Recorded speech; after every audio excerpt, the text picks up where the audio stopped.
Rochester District Heating Cooperative is a very unique operation. Not many cities can tout the fact that they have a district energy center supplying thermal energy to many of the large buildings, churches, and commercial and retail space in their cities.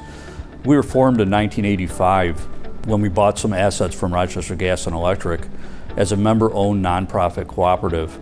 It's an interesting business model. We call our customers members. When a building connects up to our district energy center, they become equity owners in our business. They have a say in our business dealings and share in the equity of the business. Yeah, so the RDH Board of Directors is made up of all of its members effectively, and we interact from the various businesses, from the small businesses in the community, from things like Speedy's Cleaners to the small churches, all the way up to the County of Monroe. The City of Rochester is represented on the board, as well as a number of the larger buildings in the downtown area.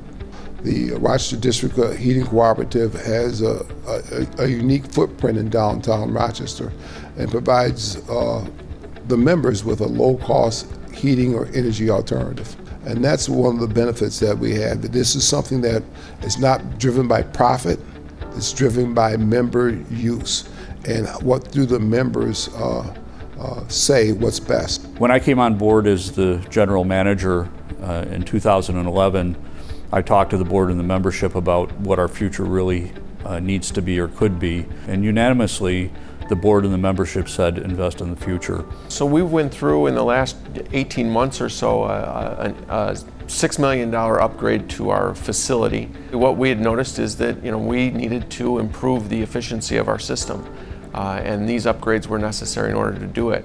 So for the project, the biggest part of the project was we had to demo a 1920s vintage boiler that was 5 stories tall. We needed the space that this boiler was sitting in. Because it was from the 1920s, it was very inefficient, we needed to remove it. We had custom boilers that were made for this site that would fit into the space that we had demoed the boilers from. The infrastructure improvements that were made at RDH improved the redundancy of the plant, improved the capacity of the plant, the reliability of the plant, so that all of the 48 clients that RDH serves in downtown Rochester has a system that they can 100% rely on. Well, there are multiple uses for our thermal energy. Of course, heating is the predominant use during the winter time, but we run 24/7, 365 because these facilities use it for other things as well. For example, domestic hot water, commercial hot water for laundry operations and so on. Food preparation. Our steam is FDA quality grade steam, and so it can be used for direct contact food preparation. Heating pools, ice melt in the winter. It can be used for production of electric through a back pressure steam generator like we have in our plant making our own power. That's just a handful of different uses that they could use our steam for. Our strategy when I came on board was 3-tiered. The first was to fix what we have. The second was to replace some of the legacy capacity. And the third was to grow. And we are now in that third pillar of our strategy, and that is growth, to try to increase our membership. The projects that we undertook will allow us to do that.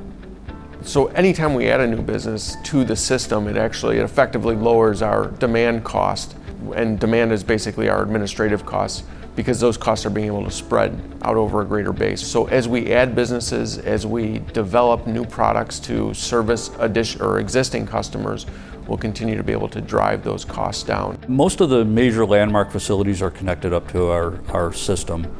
For example, 100 South Clinton, the Xerox Square facility, the Metropolitan, which used to be called the JP Morgan Chase Tower, Legacy Tower, also known as the Bosch and Lomb Tower, the Civic Center, City Hall. Most recently, Tower 280 at Midtown, 50 Chestnut. The Renaissance of Rochester is astounding, the changes that are taking place. The City of Rochester and the County of Monroe are strong advocates and members of ours. And in part, the reason that we undertook these investments was to position ourselves for that renaissance, for those developments.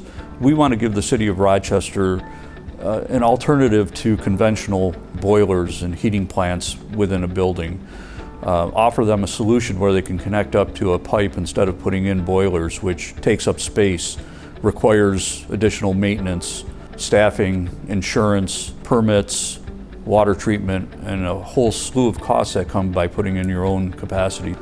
We will spend the money as a cooperative to hook you up and get you connected, put in the equipment that you need, and then we'll charge you back that cost over the term of the agreement. We've effectively allowed those small business owners to maintain their profitability inside of their own businesses, whether that be from renting space out or using that existing space to develop or deliver their product that they're actually using it for. I've been a past member of the board of directors.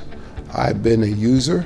I purchase energy from it, and right now I'm one of their biggest advocates. This is something that's positively Rochester, something that's unique to Rochester, and something that people who are thinking about coming downtown to start up their business, they should really consider joining our Rochester District Cooperative.